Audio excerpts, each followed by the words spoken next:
What's up guys, NepentheZ here and welcome back to another episode of the best team in FIFA. It's been a while since I've done an episode of the best team in FIFA, that's my fault. It will be back, I don't want to say often because I always let you guys down when I'm like it'll be back and then it never is. But I want to do more squad builders, and the reason why I want to do more squad builders is because there's always like specifications for FUT champs. There's always new players coming out onto the market that people want to use or try and see, and it'll be good for me to test them out for you guys. Now, your camera, hello. What is the best team in FIFA? If you've missed it in the previous years of FIFA editions, best team in FIFA is where I take a team usually submitted by you, but for today's episode we're going to go with a team that I've carefully picked. Usually submitted by you, and you know, a team that you've really loved this FIFA that I'll try out and let other people know whether or not I think it's good. You may think, why the hell do we care about your opinion? Well, you clicked on the video, so that's why. I've picked a team here. You know, I'm a firm believer that scripting and handicap doesn't exist. I'm a firm believer that chem styles are super important and really change the dynamics of how a player or a team work. So what I've done here today is I've put together a team that's super cheap, eligible for the tournaments this week and for the FUT Champs Weekend League this weekend, and is actually a very viable team to use in FUT Champs. Some teams aren't viable to use. This team, even if you're not the best player and even if you come up against super squads, this team is still going to be usable, especially if you've got upgrades that you would like to add that you've already got in your team that you can you know, incorporate into this. So basically we're going to start with the goalkeeper. It is a BPL team, guys, and it's, for me, BPL players are just notoriously the most overpowered. And of course, what OP squad builder would it be if we didn't put Jack Butland in goal? Jack Butland right now is 1900 coins, and you can get him with the glove chemistry style, which is the one that I recommend for the same value.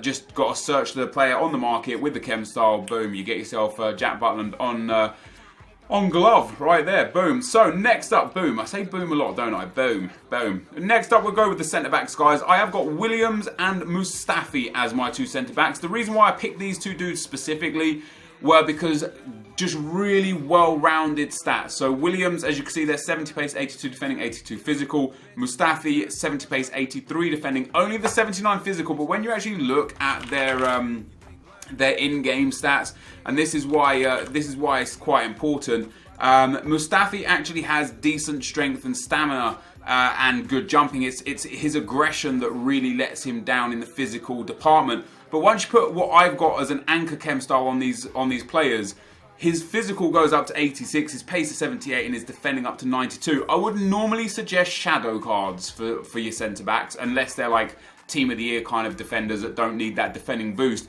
But in the case of Mustafi and Williams, the reason why I've gone with anchor chemistry styles is because I like to give players like this a nicely rounded boost rather than just a direct boost, because they do lack, like, you know, Williams is 82 physical, Mustafi is 79 physical. They need that little extra edge in physicality, and their defending stats still go to like for example, Mustafi with an anchor card goes to 90 interceptions, 90 heading, 92 marking, 93 stand tackle, and 95 slide tackle. Like, that is just next to brilliant. Do you know what I mean? It's just a margin off absolutely perfect. So these two dudes, they're super OP. You know, 6 foot tall for Williams, but medium high work rates and a 4-star weak foot. And then Mustafi coming in also at 6 foot, medium high work rates as well. 3-star weak foot. And the married work rates are really important for the two centre backs. Not to the point where it will change your game if you haven't got two of the same work rate kind of dudes. But I find this to just be a super effective partnership. In at right back, guys, we've got one of the most expensive players, if not the most expensive players in the team, and that is Hector Bellerin. Hector Bellerin, in my opinion, is the basically one of the best right backs in the game. Him, Walker, Nathaniel Klein. Any of those three that you want to use, you can use. Nathaniel Klein is probably the cheapest of the lot. Hector Bellerin is 5,300 coins. And again, you can get him for 5,300 coins with anchor card. I suggest not getting Shadow for Bellerin because the pace boost is wasted. His stats are capped anyway. And if anything, you could potentially even use Guardian, which is what I like on Bellerin, Backbone, or even Sentinel. 3 really other, alternative chem styles to use for Hector Bellerin. A super player. As I say, coming in at 5,300 coins is the most expensive player in the team, and this is like what, a 25,000 coin squad builder. So, and that 25,000 coins, might I add, is inclusive of the bench. All of these dudes are included in that full squad section. And then in at left back, guys, we have got Gael Clichy. So Clichy is the only defender that I would be adamant that you guys select Shadow for. The reason why I say that is because the pace and defending boost for him is important, and his physical's already so low that if you do use Anchor, the boost isn't even going to be to a point where you notice it anyway. So I would highly recommend getting Clichy with a Shadow. Gael Clichy is currently worth 800 coins according to FUTBin. And I just want to show you the price disparity basically between Shadow cards and players with already the chem styles on them that you might want to pick up, right? So if we go to chemistry styles here and then go and get ourselves the Shadow. So I believe the Shadow is like 4,000 or 5,000 coins, right? Oh, he's way back down. Might be a good time to invest. Might be a good time to invest. So Shadow's looking like maybe they're down at like 2.5k. 2.4, okay, yeah, so 2.5k for a Shadow card is what we're looking at, guys, right? So Gael Clichy himself is only 800 coins according to FUTBin right now, which means anywhere between 750 and 800 coins. Let's do this. 850, yeah, I mean, there's loads of him there, right? But the beauty of this is if you go to here and actually select him with a Shadow chem style, bear in mind, Shadow chem styles are, what, 2,500 coins, you will be able to buy yourself a Clichy with a Shadow, most likely for less than the actual Shadow card is worth. There you go. So 2,600 coins for Clichy with a Shadow card already on him. Throughout the day, you will definitely be able to pick him up cheaper. Somebody will list one for like 2,000 or 1,800 that will sit there. But instead of buying Clichy and a Shadow card, just go and buy them with one on. You will save yourself, in this instance, 800 coins. But as I say, if you get lucky at some point throughout the day, you'll pick one up for like 23 or 22, 2,000, 1,800 coins, which is just obviously much better. If you can't afford the Shadow card or Clichy with a Shadow card, just go ahead and put Anchor on him. You'll be absolutely fine. In the midfield, guys, we have got first up Gylfi Sigurdsson, one of my favourite players to use in the early stages of my road to glory. We also have another one of the absolute beasts and one of my favourite players to use in the early stages of my road to glory in Nemanja Matic. And last but not least, we have got Ander Herrera. And again, these guys have been picked, guys, for very, very significant reasons. And Nemanja Matic, to start with, is just unbelievable, okay? 3-star, 3-star, which is irrelevant. Medium-high work rates and 6'4" tall is exactly what you want. I've got Anchor on my Nemanja Matic, but once again, if you could get him with Shadow on, that would be better because his physical is so damn good anyway. You don't really need to improve it, but you're probably looking at about, let's go take a look. So what's Nemanja Matic's price right now is 4,200 coins according to FUTBin, which is exactly what I paid for him. And then if we take a look at Matic, we know Shadow is 2,500. So Nemanja Matic with a Shadow, let's go and have a look at 5,600. There's actually one there, right there for 5,600, and he's converted to a centre midfielder as well. So that one would have sold already. So 5,900 you're looking at, maybe 5,500 there. So you can get him for 5,500, which again means that you're paying 4,200 for Nemanja Matic plus 1,300 for the Shadow Chem Star, which is cheaper than buying the Chem Star for 2,500. But once again, using Anchor on Matic, absolutely fine, not a problem at all. He has to go in the middle for this team to work because he's basically one of the key roles, you know, sitting up there in the middle of the park. He wins headers from both ends of the field by way of goal kicks. And he's just generally an absolute warrior in the midfield. Now, Sigurdsson is someone that I don't see many people use, and I don't know why. He's unreal, 6 foot tall. Yeah, high medium work rates. It's very important that the outside midfielders have attacking work rates in this setup. You know, high medium work rates, 3-star weak foot, 3-star skill moves, but what he has is unbelievable set pieces, which is really, really important for this team. You can see in the 5 games he's played for me up to now, he has 3 goals. And he has got an inform. If you can get an inform, perfect. If you can't get the inform version of him, don't worry. But the engine chem style is what you need to give for him. Again, my opinion, boost that pace, boost that dribbling, and boost that passing. His defending and physical are non-entities anyway because he's your attacking, one of your two attacking-minded midfielders. And then Ander Herrera on the other side, again, engine chem style, boost that pace, boost that dribbling, boost that passing. Some very key stats for centre midfielders. And the reason why I choose engine chem style is because when you're shooting with them, boosting the passing boosts the curve, which allows you to have better opportunities to hit those finesse shots and the low-driven finesse shots as well where possible. And we're actually going to see some in today's video. Herrera also comes with 6 foot tall, high work rates, 4-star, 4-star. Absolutely magnificent defense. All of them are super tall, none of them shorter than 6 foot. They got perfect work rates. The only issue that you will have with this midfield is in tough games late on, you will find that Ander Herrera's stamina is just gone. So he will be one guy that you will need to bring on either McCarthy, Firmino, Sneijderlin in that midfield slot. You know, I've picked a bench that's well balanced. We've got a fullback that can also play in midfield. We've got a centre-back just in case of injuries or red cards. And then we've got 3 good centre midfielders, 2 of them defensive-minded, 1 of them offensive-minded, just in case you need to switch the formation up and play a bit more defensive late game. And then 2 absolute pace merchants up front, obviously in Walcott and Navas. So that's the midfield, guys. In at left forward slot, we have got one Belgian beast by the way of Kevin Mirallas. And on the right forward slot, we have got Shaqiri. And then up front, we have got everybody's favourite Musa, the Rage in Dusa. And where is he? It would have been easier and a lot cooler if I went to Premiership. Is he there on the screen? No, let's go to Premiership. This is going to be a little bit easier to do it like this. So Premiership, there you go, Musa, guys. Again, these guys are picked very, very purposefully. I didn't just pick random guys with high pace or anything like that. You can see actually I've got a sniper chem style on Musa, nothing to do with his pace. He already has plenty of pace at 93. I do think it's important to get Hunter on Mirallas and Shaqiri, but if you can't afford the chem styles or if you can't find them cheap enough with the chem styles, Hawk will be absolutely okay for you early on. Hunter would be preferable. The reason why Hunter would be preferable is because it boosts their positioning. And the reason why positioning is important is because it's the way they move on the field when you're not controlling them to allow them into the spaces that the opponent's defense leaves, which is genuinely imperative to how the players work. So this is the full team, guys. What did I change by way of player instructions? Nothing. What did I change by way of custom tactics? I literally just set defender line to cover. If I reset this, everything's the same. Just cover. That's all I did. Reason why I left it the same is, as I say, I picked this team for very meticulous reasons. I picked them because they are the perfect player for the position that they play in terms of looking for a cheap base team to build. Usually in videos like this, where I build a team like this, I say to you guys, if you've got a better replacement or someone that you enjoy more, put them in there.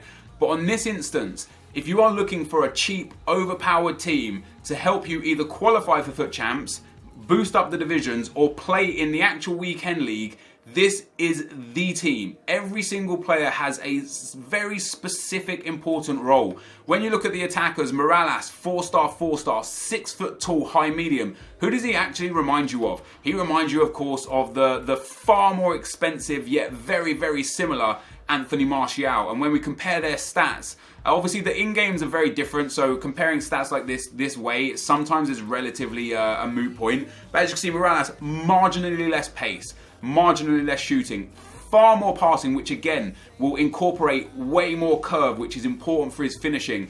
Little bit less dribbling, more defending, and much less physical. And physical is the only attribute that you will notice about him. But when you look at what they've got about them, 4-star, 4-star, 6 foot high medium. What does Mirallas have? 4-star, 4-star, 6 foot high medium. He is, you see Anthony Martial all the time in weekend league. Mirallas is the guy. If you can't afford Martial, if you can't afford Eden Hazard, if you can't afford Alexis Sanchez, Martial is your dude.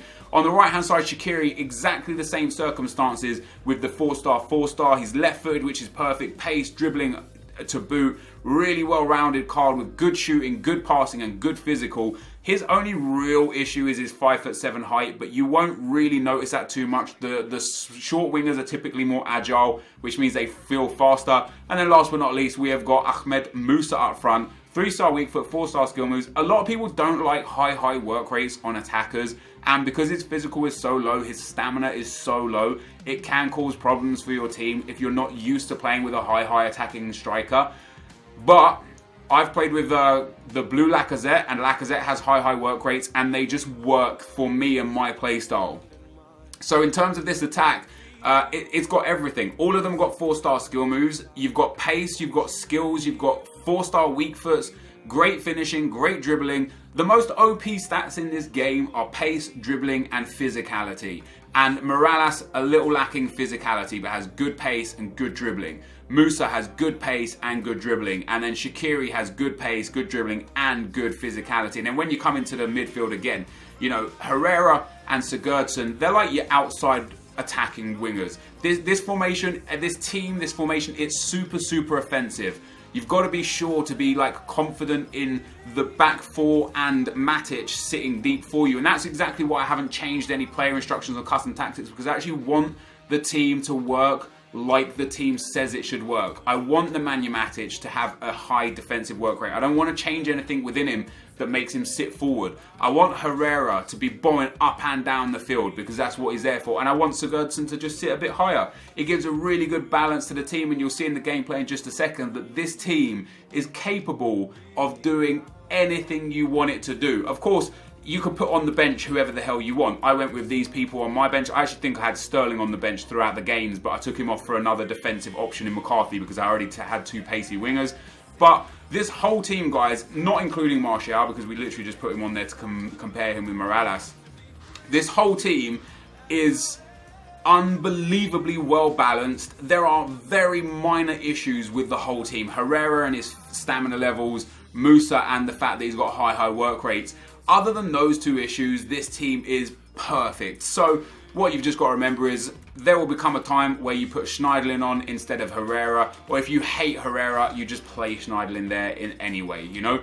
Alternatively, for Musa, if you don't like high work rates, go grab any attacker, any striker that you would feel comfortable with from the BPL and put him there. But I would suggest trying this team for a prolonged period, 5, 10, 15 games to see how you get on with it, because it is unreal. But enough about talking about the team, guys. Let's get into the gameplay. Okay, guys, as we get into the gameplay, the first opponent we come up against has got a 181 team, but he's got inform Aguero, Eden Hazard, inform Walcott, Torre, Walker, Azpilicueta, David Luiz, and Seamus Coleman. He also has SBC, Dele Alli, David De Gea, and one to watch, N'Golo Kante. I saw this team and I thought that, like, this is just going to be a hell of a game. You know, I'm sitting here with my 25k team. I managed to buy a penalty there with some great work with Sigurdsson in the box. You know, I turned on the outside. He was expecting the pass inside, so I cut straight back. As he's gone to lunge for the predicted pass, he's ended up taking out the man. And Sigurdsson is mainly in the team, you know, for his midfield prowess and his, you know, set piece abilities. So he's our penalty taker. He will also be our free kick taker. That is why he's in the team. He's also going to be our corner taker, and he ends up putting that penalty away in the right hand side of the goal. Very nice indeed. And after getting that goal, kind of just gave me a little bit of freedom. You know, I know this guy's got an amazing team, but I managed to carve my way through with Musa there, and Musa rolls that one nicely through under the keeper. De Gea can't get down to it quick enough, and we go 2-0 up, which is where my opponent decides to end the game. So as I said, guys, you know, I picked this team for very specific reasons. There's a lot of the stuff in game that I believe is important on wingers and attackers. I believe dribbling and attacking positioning is really important. Obviously, pace can be important. For the wingers specifically, the 4-star weak foots are really important. The 4-star skill moves are very handy. As we move into our second opponent, he's got a 93 chemistry, 82 rated squad. His team's actually pretty decent. It's just a bit weird that he's got Pedro and Walcott just way off chem.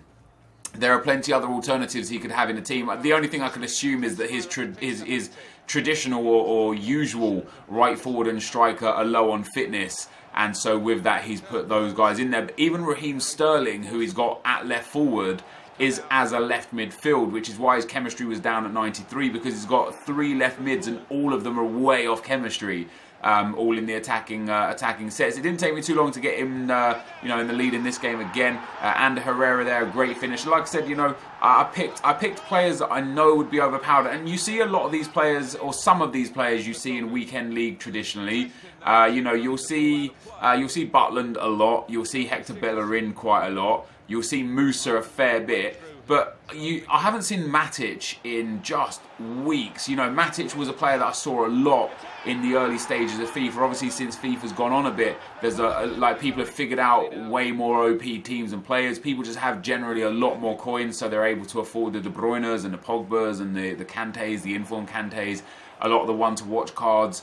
You know, one of the like most common midfields I see now is actually usually a hybrid of like Kanté and Pogba as two of the three centre midfielders, and then like Marquisio or Nainggolan or you know, someone of that ilk as the other midfielder. But we end up winning that game 3-0, guys. So two very early rage quits. The first one in 10 minutes, the second one in 40 minutes. So not even a game of FIFA played yet, and we find ourselves off into the semi-finals. No goals conceded. I actually believe up to this point no shots suffered either. I believe both my opponents so far have had no shots.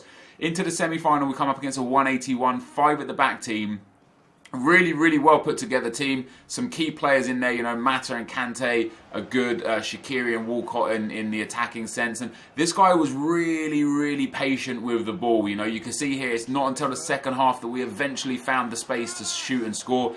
He was 5 at the back. He was on, maybe defensive, counter-attack, maybe ultra-defensive. It was one of the two. But his D-line was super deep, and it was just really hard to eventually break him down and crack through. But once I got that initial goal, as per usual with people that play that kind of defensive-minded tactic, once they concede one goal, they just go literally all the other way. They go like literally flip completely, and that's exactly what this guy did. You saw in the first 2 goals that I scored there how deep his D-line was, and then in this goal it's just an easy counter for me because he went all out attack at that point, tried to get back into the game. It was too late, and I kind of understand the mentality of playing like that, because if it works for you, it works for you, but I don't know, it's not something that I would personally do. But anyway, we go 3-0 up, we go 4-0 up. Kevin Morales, probably the star man for me in this team. I thought he was phenomenal. I compared him in the squad building section to Anthony Martial, and he lives up to that hype. If you are looking for either a secondary winger or just a really, really cheap, overpowered player, Morales is the dude. He was just unreal for us. He was creating chances, he was scoring goals, and he was just generally an absolute handful. So we move on in, guys, to the final of the tournament. Here's Begovic there, picking up 11 saves in our 5-0 victory. We hadn't suffered a shot up until this point. In this game, we actually suffered 4 shots. So only 4 shots suffered so far in the whole tournament with this 25k team. And into the final, we come up against another really nice team.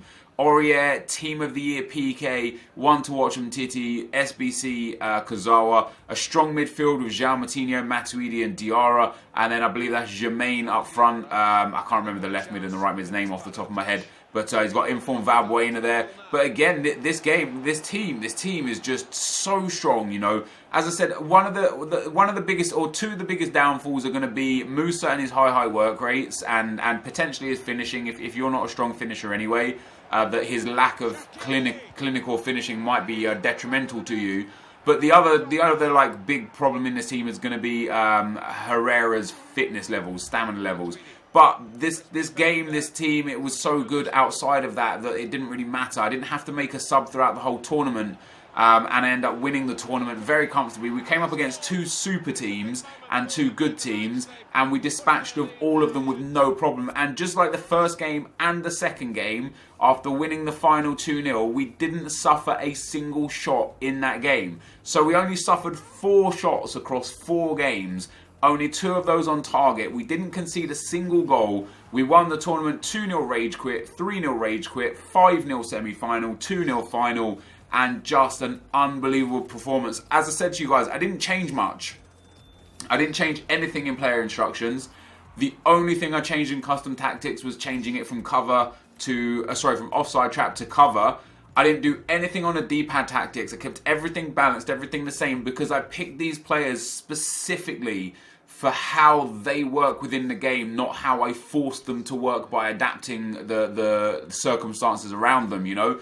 So yeah, we get that tournament win. We get a nice, comfortable victory. Fantastic team. Matic is a monster in the midfield. You can see through the player stats. I already had some games on some of the players, but generally speaking, Sigurdsson got 3 goals from 5 games played previously. Shaqiri 4 assists. No goals for Shaqiri, but a good assister. You know, he got in on the action a lot. Morales there getting 4 goals and an assist during 5 games that he's played for me. Obviously, like Musa there, he only played 4 games, 3 goals, 2 assists. I already had some goals, some games on some of the players where I've used him in previous squad builders and such. Herrera did great as well, 4 games, 2 goals. I would predict that even if you're just a good player, a competent player at FIFA, or even if you struggle, you'll still manage to get 18 to 20 wins at minimum with this team, because it's a very, very strong team. As I say, the only thing you will lack is, you know, if you play with this team during weekend league, you are going to have to generate fitness somehow, whether it be through fitness cards or through, you know, playing games outside of weekend league, which I don't necessarily recommend. But outside of just keeping the fitness up on this team is absolutely perfect for those of you that might be on your first attempt in FUT Champs and not have that many coins available to you. So this, guys, was the best team in FIFA for today. Thank you for watching. Hopefully you enjoyed it, and I'll see you next time. I'm out. Peace.